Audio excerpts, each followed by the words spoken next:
What you gotta say, huh? What do you gotta say? Oh, thanks for the little head bump. I appreciate. Hey, bad. Oh, okay. Buddy, please don't do that. Don't do that to me. All I wanted you to do was introduce the video. I was gonna try to give you a little head bump.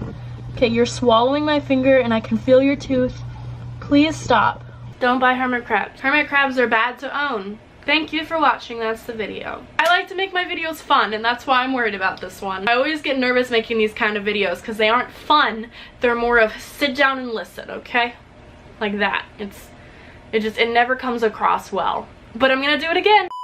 Hello. So first off, I don't even know where to start. Thank you for the 700,000 subscribers. Last time I filmed 2 videos in one day, and on that day I was thanking everyone for 600,000. And now, the next time I upload, I'm already to 700,000, which is just insane. I never ever imagined my channel being this big, and the fact that it's just continuously growing, it means the world to me, and it's amazing. And I love you guys so much, and I can't thank you guys enough. Secondly, I have officially started up my vlog channel. I promise that this intro won't be too long, okay? I promise. I started up a vlog channel, or just a second channel in general. It's not gonna just be vlogs. It's just gonna be extra bonus content that is not going on this channel. And I uploaded my first video, and you should go check it out because I get my ears pierced. I get some new piercings again, all thanks to Chris Saint. He gave me my tragus last time, and now he gave me my double forward helix. Also, if you don't want to watch piercings, there's other stuff in that video too. Cheese is in that video. If it helps anyone, I have to bribe people to go watch my videos. Last announcement, my merch is back on sale. Thanks to all of you guys for supporting it, and there was such a high demand to put it back on sale, so I put it back on sale. Link is in my description. It was selling like a god church, so I put it back on sale. So this video, as you can tell from the title, is actually about hermit crabs, which is an animal I don't own. I know people come to look at animals on my channel, and this one is gonna be animal-less. My bad. I've been wanting to make this video for a very long time because one of the first videos I ever put out on my channel was like my very original room tour back when I had just, you know, a few animals. One of the animals I had was hermit crabs. We can roll that tape, roll it. Don't know who I'm talking to. I'm alone in a room talking to a camera, but roll that tape. Animal number 1. Hedgehog. I love them both so very much. It's them. The biggest hermit crab, Godzilla.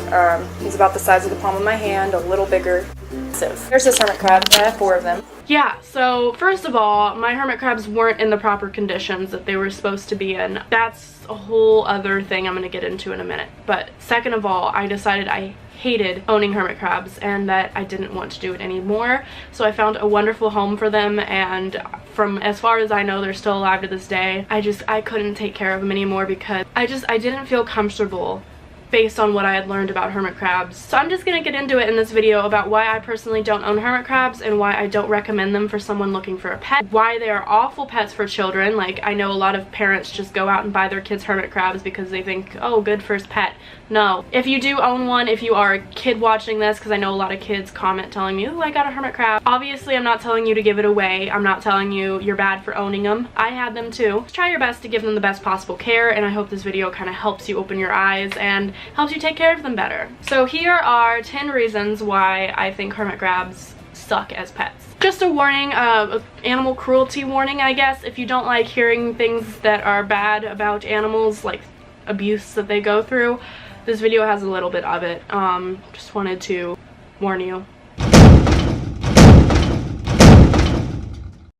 Number 1, which is the main issue for me, is the fact that they are not bred in captivity. It is somehow, some way possible for them to breed in captivity, but it is so rare that absolutely none of the hermit crabs you are buying comes from this possibility of them breeding in captivity. All of the hermit crabs you buy, no matter where you're getting them from, I don't care where you bought them, they were taken from the wild. Don't just get up and go release them if you don't want them as a pet anymore, okay? They come from the Caribbean and they come from Ecuador. They don't come from your local Texas beach or wherever you are. I am not a huge fan of PETA. I will say that openly, okay? I'm not a PETA person. There is a video by PETA that does show where these hermit crabs come from and the process of getting them from the wild to the pet store, and it's incredibly disturbing. The most disturbing part, in my opinion, is getting them from their ugly, natural wild shell to their appealing, painted shell for the kid. You see hermit crabs in stores all the time in painted shells. They have designs on them. Sometimes they look like characters you may recognize. They did not pick them up in the wild from that, and the hermit crabs did not decide, oh, instead of this natural rock I'm living in, I'd rather live in some painted plastic. They are forced out of their natural shells. There's a system that's basically like a nutcracker that cracks the shell right off of them, and then they are tossed into a container of freshly painted shells where they must choose one or else they just go naked. So why is it so bad for them to live in painted shells? Well, first of all, painted shells are incredibly irritating. They chip and flake, and it really irritates the hermit crab's body. But second off, most of the times when they are first initially put into the shell to be able to be sold on the road, they are either thrown into buckets, like I said, of freshly painted shells, or they are literally glued into them. A lot of people will say my hermit crab with the painted shell never changed its shell and it died really quick, but I did everything right. There's a very good chance that the shell was painted while it was still on them, and that when the paint dried, it stuck to the actual hermit crab and they were not able to get back out, and then they died slowly from stress. Now, a lot of people also think that hermit crabs can just live in a little tiny container with sand, and that's all they need. Hermit crabs do need a heat source, and a lot of people don't know that, nor do they provide it.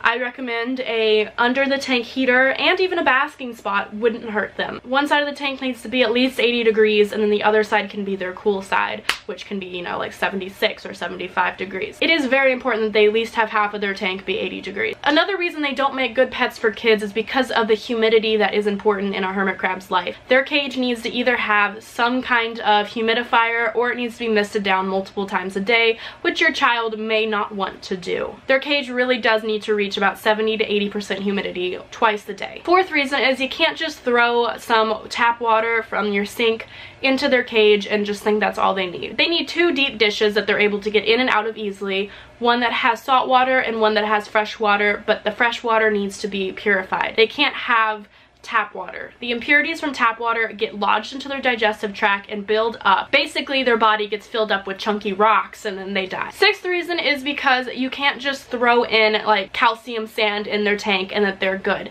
They need at least 6 inches of an eco-earth mix. You can use play sand that you can get at like the local Home Depot or something. Play sand mixed with Eco Earth is a very good combination. Eco Earth is the go-to thing for hermit crabs, really. They do like dirt. They don't need that fake calcium sand. It's really actually not good for them. Seventh thing that people don't know, they are social animals, so you can't just get your little container and throw a hermit crab in there and just think it's gonna do great. You will literally have a depressed hermit crab. Hermit crabs literally will not get up to seek food or water when they don't have another playmate. So you'll have a hermit crab just live on its own, not eat enough, not drink enough, die. This 7th one is super important to me that no one ever tells people at pet stores. No one ever tells people this when they buy a hermit crab. Hermit crabs molt. Basically, they shed their exoskeleton. Basically, what they do is they bury themselves down in the sand. You don't want to take them back out. You don't want to mess with them. You leave them alone. They molt, and their exoskeleton literally comes off of their body and hangs out of their shell. A lot of people sadly think this means that their hermit crab is dead, and they pick it up and they throw it in the trash. No, it's not. It's not dead. A good way to tell between a molted hermit crab and a dead hermit crab is waiting for the molt to fall out of the shell, or helping move it out, but you have to be very careful with that. And then you check in the shell. Look really far in the back for a little pink naked hermit crab. If the entire body comes out when you remove the fallen molt, then it's dead. If it's just the front half of its body, it's just a molt and your hermit crab's still alive. Please don't throw it in the trash. It doesn't want to go and live off in the sewer and become a giant mutant crab. A varied diet is super important in hermit crabs. This is actually one reason that hermit crabs may end up fighting each other and killing each other, and of course the hermit crabs may just die on their own without a varied diet. But without the proper diet, they really will seek out other hermit crabs and cannibalize them and eat them. Hermit crabs are scavengers, so like I said, when the time comes, if they can't find what they need, they will eat another hermit crab if they have to. Fresh or dried fruits and veggies. Mine loved bananas and coconut. You can give them dandelions, you can give them sunflower seeds. They need shrimp, they need fish, some kind of protein, meaty product. They like eggs, even freeze-dried crickets, mealworms. It's also good to give them some Cuddle Bone for calcium. They like to pick at it. It helps them. It's very important that they have all these items so they will molt properly and so they won't cannibalize and eat each other. Another common misconception goes back on arguing the fact that they're not social creatures and that they in fact don't like to be together. Like, oh, my hermit crab fights every other hermit crab that I put in the cage. Hermit crabs basically see with their little feelers, their antennae. Yes, they can see, but this is their main source of getting to know their area. So they will get all over each other, hermit crabs, to like figure out who they are. It's perfectly normal for them to crawl under and on top of each other. The fighting really begins, in my opinion, when you put them in too small of an enclosure or when you don't feed them enough. Their enclosures should be big. 20 gallons for 2, 40 gallons for 4. They actually need a lot of space. They get really big, and if they don't, they fight. Hermit crabs do need 3 shells per hermit crab so they can pick what shell they want if they ever want to change the shell. They all need to be natural shells, not painted. As far as I've heard, Petco is getting rid of all wild-caught animals by next year, or by 2019 is what I remember. So no more hermit crabs will be sold at Petco, which is awesome. But as far as I know, PetSmart isn't going to be stopping that anytime soon. But I just hope this opened your eyes and helped you become more aware of not to just buy animals just because they seem simple, because no animal is simple. There's always some kind of work that goes behind them. Thank you guys so much for watching. Make sure to check out my merch in my bio and subscribe and leave a comment and leave a thumbs up if you want to. If you want to leave a thumbs down, I guess that's cool too. Whatever, you're still watching my videos, so thank you. Thank you guys so much for the 700,000. I love you all, and I will see you in a few days again with a new video. So, or you'll see me. Goodbye. Okay, now that I'm done filming, I can turn all of my tank back on. So it'll be loud in here again. Erwin, you want to say bye? You want to end the video? Say bye, Erwin. What about you, Cheese? You're covered in bubbles. Cheese is getting covered in bubbles as the fish tank turns back on. Bubbles is a really hard word to say seriously. Like, whenever I say bubbles, I just sound so stupid. Bubbles. I'm getting a new camera, so hopefully this focus issue will never happen again because it comes tomorrow. Yay, bye.